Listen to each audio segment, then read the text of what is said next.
Buso-buso mapagpalang tanghali po sa ating lahat. So alam nyo na, pag nandito po ako sa kusina, alam nyo na ang gagawin ko. Magluluto po tayo ng gabihan. Siyempre gabihan kasi panggabihan namin ito.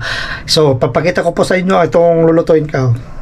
So ito, kalabasa, utong, nakalimutan ko na naman sa Tagalog. Isipin ko utong sitaw. Tignan nyo, magaling na ako mag-Tagalog.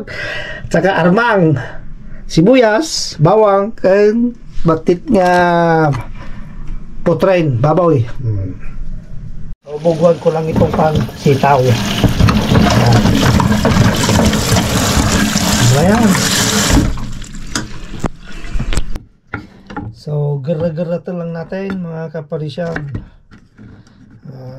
Yan bulangkaw. Kasalaan. Okay. Okay.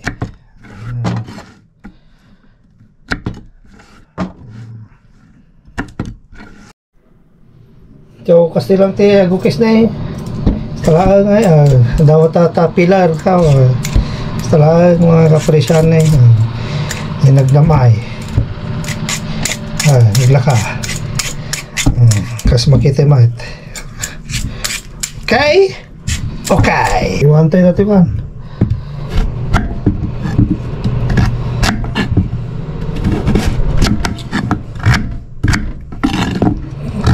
Kiwas eh. Sarang-sarang. Yan o, habang nagagarat ako ng mga kaparisyan, nagagarat ako ng sibuyas. Naglagay na din ako ng tamika. Ano?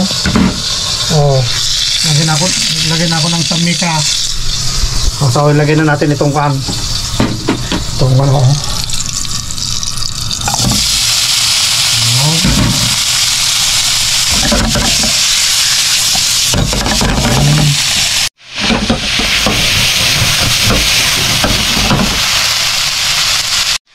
Naghihita na ako.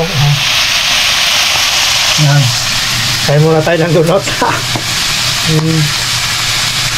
Yung sarap ng donut. Sumasunggo lang. Donut.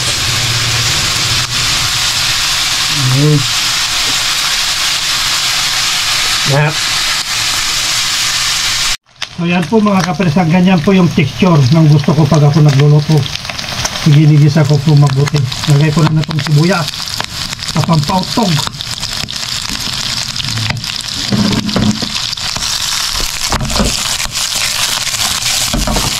And isunod na natin itong bawang na pangontra sa aswang. Then lagyan na natin ng konting asin lang.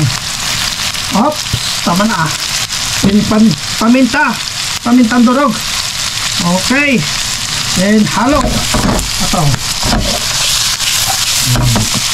Ayan po, lagyan na natin itong alamang. Dalawang kutsara. Ayan. Halo-halo natin. Ayan.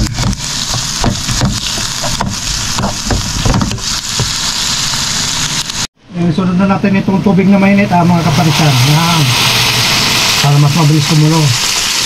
Sino yan? Palunuhangin natin yung karne. Yan o mga kaparisan, pag alam nyo nang nalo ng yung karne, ilagay nyo na itong kalabasa. Yan. Panalo na ito mga kaparisan. Tapos takpan natin hanggang sa mahapkok. Din lagay natin yung sitaw. A few moments later. So ganyan pag style ng kalabasa, ilagay nyo lang kasi maluto kayo ng mga tao. Lagyan na natin itong sitaw. Then na pa natin. Tingnan nyo. Panalaw mga kaparisan.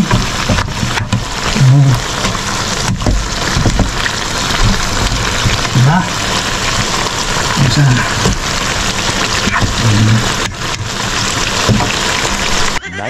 Much later. Ito na po yung niluto ko. Sitaw at saka kalabasa, pero tikman ko lang tong sitaw kung kung luluto na, pero ang tingin ko luto na to eh. Yung mga marangsang tapok ang padalo may hata mga kapresam samit may kalabasan na samit. Much later. So ito po na ang resulta nga itong niluluto ko mga kaparisyan. Tingnan nyo, sarap. Gananong ito mga kaparisyan, di ba?